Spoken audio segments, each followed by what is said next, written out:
السلام عليكم ورحمة الله وبركاته.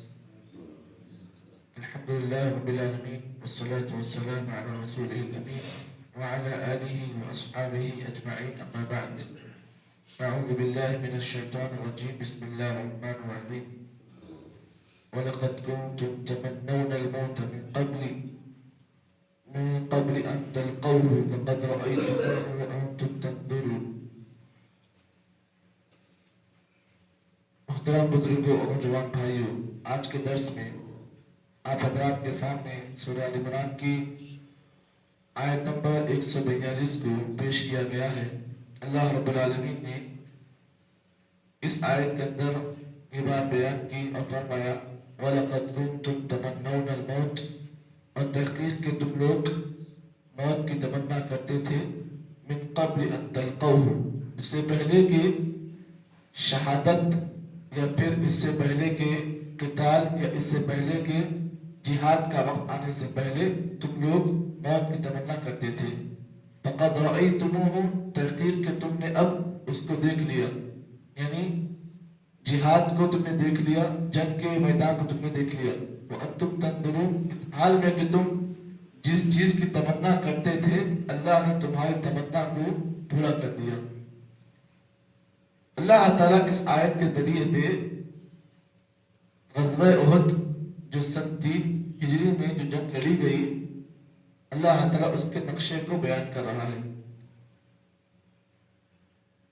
اس آیت کی تفسیر میں اللہ کے نبی صلی اللہ علیہ وسلم کی سیرت کی طرف ہمیں جانا ہوگا۔ نبی اکرم صلی اللہ علیہ وسلم کے زمانے میں بعض صحابہ کرام جو جنگ بدر میں کسی وجہ سے حاضر نہیں تھے، ان کی تمنا تھی، ان کی آرزو تھی کہ ہم جنگ بدر میں تو شریک نہیں ہو سکے، لیکن ہماری تمنا ہے کہ ایسا کوئی وقت آ جائے کہ ہم جہاد کے لیے نکلیں اور ہم اللہ تعالیٰ کے پاس جو اجر رکھا گیا ہے اس اجر کو، اس ثواب کو ہم لوٹ لیں۔ تمنا تھی صحابہ کی باز کی کہ ہم تو جنگ بدر میں حاضر نہیں ہو سکے، اسی لیے اللہ رب العالمین نے جنگ بدر کے لوگوں کے سلسلے میں یہ بات، یہ خوشخبری اللہ نے نازل کی، اعملوا ما شئتم فقد غفرت لکم۔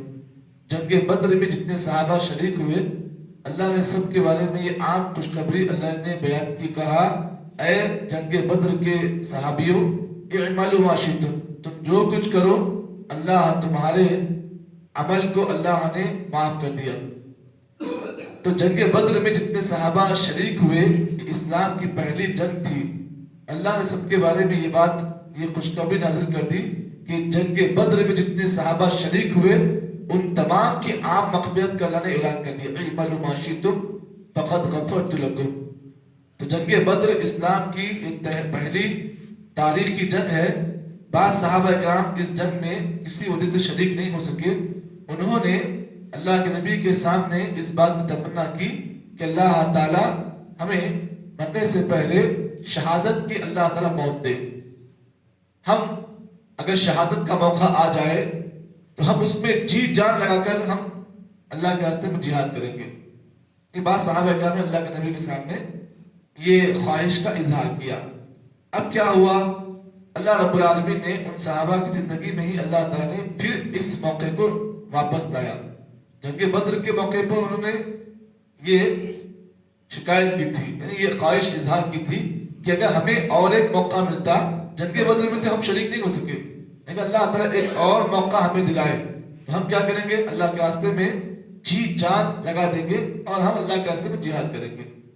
اللہ تعالیٰ نے ان کی اس تمنا کو پورا کیا، جنگ بدر ختم ہو گئی، اس کے بعد دوسری جنگ احد آئی۔ تو اللہ رب العالمین نے انہیں اس آیت میں یہی بات بیان کی کہ تم میں کے بعض لوگ اس بات کی تمنا کر رہے تھے کہ مرنے سے پہلے انہیں شہادت کا موقع ملے، اللہ نے کیا کیا، فقد رأیتموہ، اللہ نے ان کی اس تمنا کو پورا کیا، انہیں ایک اور موقع دیا کہ وہ لوگ اللہ کے راستے میں جہاد کریں، اللہ نے تمنا پوری کیا۔ وَأَنْتُمْ تَنْظُرُونَ، اس حال میں کہ تم اپنی زندگی میں ہی اس منظر کو تم دیکھ رہے تھے، یعنی مراد غزوہ احد۔ اب یہاں پر اس بات کو بھی آپ جان لیں، اللہ کے نبی صلی اللہ علیہ وسلم نے صحیح بخاری اور مسلم کی روایت میں آپ صلی اللہ علیہ وسلم نے یہ بات بیان کی کہ لا تتمنوا لقاء العدو، لوگوں تم دشمن سے ملاقات کرنے کی امید مت کرو، تمنا مت کرو کہ دشمن سے ملاقات ہو جائے، دشمن سے ہمارا آمنا سامنا ہو جائے، اس کی امید مت کرو، تمنا مت کرو. لا تتمنوا لقاء العدو. اس کے بعد پھر آپ نے فرمایا فَإِذَا لَقِيتُمُوهُمْ فَاصْبِرُوا، اگر ملاقات ہو جائے، لڑنے کا موقع مل جائے، فَاصْبِرُوا، صبر کے ذریعے سے تم جنگ کرو. اب جنگ میں پیٹھ دکھا کر مت بھاگو، فرسٹ تو تمنا نہیں کرنا ہے. اگر تمنا کر لی تو اگر موقع مل گیا دشمن کے ساتھ جنگ کرنے کا، فَاصْبِرُوا، تو جنگ میں صبر کے ذریعے سے، صبر کا مطلب وہ صبر نہیں، یعنی آدمی استقامت کے ذریعے سے جنگ کرے، میدان چھوڑ کر بھاگے نہیں. فَإِذَا لَقِيتُمُوهُمْ فَاصْبِرُوا، اور اگر دشمن سے ملاقات ہو جائے تو پورا جی جان کے ذریعے سے اس سے تم لڑو. وَاعْلَمُوا أَنَّ الْجَنَّةَ تَحْتَ ظِلَالِ السُّيُوفِ، اور اس بات کو جان لو اللہ رب العالمین نے جنت کو تلواروں کے نیچے رکھ دیا ہے. مطلب یہ ہے کہ اگر تم یہاں پر اللہ کے راستے میں جہاد کیے اچھے انداز سے، صدق نیت سے، اخلاص سے، بغیر کسی ریاکاری کے تم نے اللہ کے راستے میں جہاد کیا، تو اس بات کو جان لو وَاعْلَمُوا أَنَّ الْجَنَّةَ تَحْتَ ظِلَالِ السُّيُوفِ، اللہ نے تلواروں کے سائے میں اللہ نے جنت کو رکھ دیا ہے. مطلب یہ ہے کہ کسی شہادت کے آدمی نے، کسی شہید نے اللہ کے راستے میں جنگ کیا، جہاد کیا، لیکن اس کی نیت خالص تھی، تو پھر اللہ تعالیٰ کا یہ وعدہ ہے کہ جو آدمی اللہ کے راستے میں صدق دل سے، اچھی نیت سے اگر جہاد کرے گا تو پھر اس کا زمین پر خون ٹپکنے سے پہلے اللہ تعالیٰ اس کی مغفرت کر دے گا. یہ تو آپ جانتے ہیں شہادت کی موت کسی کو اگر حاصل ہو جائے، اچھی نیت کے ساتھ اس نے جنگ کی، شہادت اللہ کے راستے میں حاصل کی اور اس کی نیت خالص تھی، تو اس کا خون زمین پر گرنے سے پہلے اللہ تعالیٰ اس کی مغفرت کرتا ہے. اس حدیث کو بھی آپ جانتے ہیں. اب یہاں پر ایک اور مسئلہ یہ بیان کر دوں کہ بعض لوگ، عام طور پر مسلمانوں میں یہ چیز دیکھی گئی کہ وہ لوگ جب زندگی میں کوئی مصیبت ان کو آتی ہے، کوئی مشکل آتی ہے، تو فوری موت کی تمنا کرتے ہیں. تو کیا اس سے تمنا کرنا جائز ہے یا مستحب ہے یا سنت ہے یا مکروہ ہے یا منع ہے یا واجب ہے؟ اتنے الفاظ آپ کہہ رہا ہوں. آج آپ کو دیکھا گیا، آپ معاشرے میں آپ رہتے ہیں لوگوں کے درمیان، تو بعض خاص کر یہ جو عادت ہوتی ہے نا، یہ عورتوں میں بہت زیادہ ہوتی ہے. جب کوئی مصیبت آتی ہے نا تو پھر یا تو چوڑیاں پھوڑتے ہیں، اب تو چوڑیاں پھوڑنے کا دور ہی نہیں ہے، یا تو پھر وہ لوگ اب مختلف قسم کی تمنا کرتے ہیں، لا میرے کو موت دینا تھا اللہ، یہ آدمی سے بس ہو گئی، اتنے الفاظ کرتے ہیں. تو کیا ایسی تمنا کرنا جائز ہے؟ اس سلسلے میں اللہ کے نبی صلی اللہ علیہ وسلم کی ایک حدیث آپ بتا دوں جو امام بخاری نے صحیح بخاری میں روایت کیا. اللہ کے نبی نے فرمایا لا يتمنين احدكم لموت للضر، نبی نے فرمایا کہ تم میں کا کوئی آدمی موت کی تمنا نہ کرے، لضر نزل به، ایسی کسی مشکل کی وجہ سے جو اس پر نازل کی گئی. مثال طور پر مشکل نازل کی گئی کا مطلب یہ ہے کہ آپ کے پاس پیسہ ختم ہو گیا، آپ خلاش ہو گئے، آپ مفلس بن گئے، کاروبار آپ کا ڈوب گیا، یا پھر آپ کو نقصان ہو گیا، تو اللہ کے نبی نے فرمایا لا يتمنين احدكم لموت نزل به، کہ کسی آدمی کو جائز نہیں کہ موت کی تمنا کرے کسی ایسے نقصان کی وجہ سے جو اس پر نازل کی گئی. اب یہاں پر اللہ کے نبی نے آگے یہ بات بیان کی.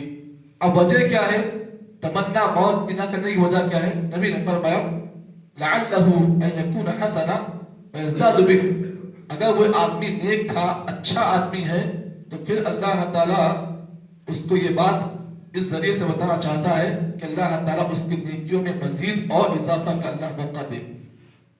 آپ تمنا کریں کہ اللہ مجھے جلدی موت دے دے، تو پھر ہوتا یہ ہے کہ آپ کو جو نیکیاں کرنے کا جو موقع ہوتا ہے نا، آپ اپنے ہاتھوں سے اس موقع کو گنواتے ہیں اس الفاظ کے ذریعے سے. اگر آدمی برا ہے، گنہگار ہے، تمنا کر رہا ہے موت کی، تو پھر اللہ تعالیٰ اگر اس کی اس تمنا کو پورا کر لے تو نقصان یہ ہوگا کہ آدمی کو توبہ و استغفار کرنے کا جو موقع تھا وہ موقع اس سے چھین لیا جائے گا. تو پتہ یہ چلا کہ تم میں کا کوئی آدمی ایسی حماقت نہ کرے، تمنا نہ کرے کہ اللہ مجھے موت دے دے، کیونکہ اللہ تعالیٰ کے پاس جو ہے انسان کا جو معاملہ ہے بڑا نازک ہے، بڑا نازک اللہ کے پاس انسان کا معاملہ ہے۔ کبھی کبھار انسان مرنے سے پہلے آپ جانتے ہیں شیطان انسان کے ساتھ لگا ہوا ہوتا ہے، حتیٰ کہ جب انسان کی جو روح گلے میں اس کے پاس آ کے اٹکتی ہے نا، حلقوم وَإِذَا بَلَغَتِ الْحُلْقُومَ جو آیت ہے، جب حلقوم میں آ کر ہماری جان اٹکتی ہے، روح اٹکتی ہے، اس وقت شیطان آتا ہے، انسان کو کلمہ پڑھنے سے روکتا ہے۔ اس وقت بعض لوگ جو ثابت قدم والے ایمان والے ہیں وہ الحمدللہ شیطان سے لڑتے ہیں اور پھر کلمے کی تلقین ان کو کی جاتی ہے، وہ کلمہ پڑھ لیتے ہیں، لیکن بعض لوگوں کو دیکھا گیا کہ ایسے موقع پر ہتھیار ڈال لیتے ہیں، زبان سے کچھ ایسے الفاظ جاری کرتے ہیں کہ آخری مرحلے میں کیے گئے پورے اعمال ان کے برباد ہو جاتے ہیں ایک کلمے کی وجہ سے۔ زبان سے کوئی کلمہ ایسے ادا کر دیا، ختم۔ تو معلوم یہ ہوا کہ انسان کو چاہیے زندگی میں اللہ نے جو موقع اس کو دیا ہے، اس موقع کو غنیمت جانتے ہوئے آدمی اس میں نیکیوں کو سمیٹے لوٹے۔ ایسا نہیں کہ کوئی مشکل آ گئی، پریشانی آ گئی، اللہ کے سامنے اس حماقت کو آپ نے کہہ دیا کہ اللہ مجھے موت دے دے۔ تو ہوتا یہ ہے کہ آپ کو جو نیکیاں ملنے والی تھی آگے، آپ نے اس کلمے کے ذریعے سے، اس بات کے ذریعے سے آپ نے اس موقع کو اپنے ہاتھوں سے گنوا لیا۔ اگر آپ گنہگار تھے یا گناہوں کا بوجھ آپ کے اوپر تھا تو پھر جو استغفار اور توبہ کا جو موقع تھا آپ نے اس میں اس الفاظ کو جاری کر کے اس موقع کو اپنے ہاتھوں سے گنوا لیا۔ تو شریعت مطہرہ ہمیں اور آپ کو اس بات کی تعلیم دیتی ہے کہ آدمی کو چاہیے کہ زندگی میں کوئی نقصان اگر مل جائے، کوئی اگر اس کو لاس ہو جائے، تو آدمی کبھی بھی اس طریقے کے کمزور الفاظ اپنی زبان سے جاری کرنے سے آدمی بچے۔ اور یہاں پر اس بات کو بھی جان لوں کہ بعض مسلمان ایسے بھی ہوتے ہیں جب کوئی مشکل آتی ہے، جب کوئی مصیبت آتی ہے تو اللہ رب العالمین پر شکوہ کستے ہیں، یعنی اللہ تعالیٰ کے اوپر شکایتیں کرتے ہیں، یا پھر اللہ رب العالمین کی اس تقسیم پر وہ لوگ ناراض ہوتے ہیں۔ اللہ رب العالمین نے قرآن مجید کے آیت میں فرمایا اَهُمْ يَقْسِمُونَ رَحْمَتَ رَبِّكَ نَحْنُ قَسَّمْنَا بَيْنَهُمْ مَعِيشَتَهُمْ۔ اللہ فرماتے ہیں کہ یہ لوگ اپنے رب کی رحمت سے مایوس ہو رہے ہیں۔ اللہ فرماتے ہیں نحن قسمنا بینہم معیشتہم، ہم لوگوں کے درمیان ان کے معاش کو تقسیم کر دیا ہے۔ کسی کی زندگی میں ہم نے رزق کو کم لکھ دیا، کسی کی زندگی میں ہم نے رزق کو زیادہ لکھ دیا، یہ ہماری تقسیم ہے۔ اگر کوئی بندہ ہماری تقسیم پر ناراض ہو جائے گا تو پھر ایسا آدمی اپنے اس عمل کے ذریعے سے اس بات پہ اقرار کرتا ہے کہ گویا کہ اے اللہ تو نے میرے ساتھ ناانصافی کی۔ تو معلوم یہ ہوا زندگی میں اللہ تعالیٰ نے آپ کو جو زندگی عطا کی ہے، اللہ نے اس میں آپ کے رزق کی تقسیم کر دی ہے، کس کو کتنا ملنا ہے اتنا مل کر رہے گا۔ جیسے کہ بڑے لوگ کہتے ہیں کہ انسان مرنے سے پہلے جو ہے اس کا جو دانہ آخری دانہ ہوتا ہے اس کو بھی کھا کر مرتا ہے۔ معلوم یہ ہوا ان تمام باتوں سے اللہ نے اس آیت میں یہی بات بیان کی وَلَقَدْ كُنْتُمْ تَمَنَّوْنَ الْمَوْتَ مِنْ قَبْلِ أَنْ تَلْقَوْهُ۔ بعض صحابہ کرام نے اللہ کے نبی کے سامنے اس تمنا کا اظہار کیا اور اللہ نے ان کی اس تمنا کو پورا کیا، اور غزوہ احد میں ان صحابہ کرام نے اپنی تمنا کو پورا کیا، اور وہ صحابہ جنہوں نے اس بات تمنا کی تھی غزوہ احد میں انہوں نے اچھی طریقے سے دشمنوں کے ساتھ مقابلہ کیا۔ آگے کی آیت میں اللہ رب العالمین نے ایک بڑے اہم مسئلے کی وضاحت کی۔ بڑا اہم مسئلہ یہ تھا کہ بعض صحابہ کرام جو غزوہ احد میں اس اطلاع کو سنا تھا کہ نعوذ باللہ اللہ کے نبی کا انتقال ہو چکا ہے، نبی کی شہادت ہو چکی ہے، تو بعض صحابہ کرام جنگ چھوڑ کر بیٹھ گئے تھے۔ اللہ نے اس مسئلے کی آگے کی آیت میں وضاحت کی۔ انشاءاللہ کل کے درس میں اس آیت پر تفصیلی گفتگو آپ کے سامنے پیش کی جائے گی۔ اللہ رب العالمین سے دعا ہے کہ اللہ تعالیٰ مجھے اور آپ کو جتنی باتیں بتائی گئی ہیں اللہ تعالیٰ ہم تمام کو صحیح دین پر عمل کرنے کی توفیق عطا فرمائے۔ سبحان اللہ بحمدہ، سبحانک اللہم بحمدک، نشہد ان لا الہ الا انت، نستغفرک ونتوب الیک۔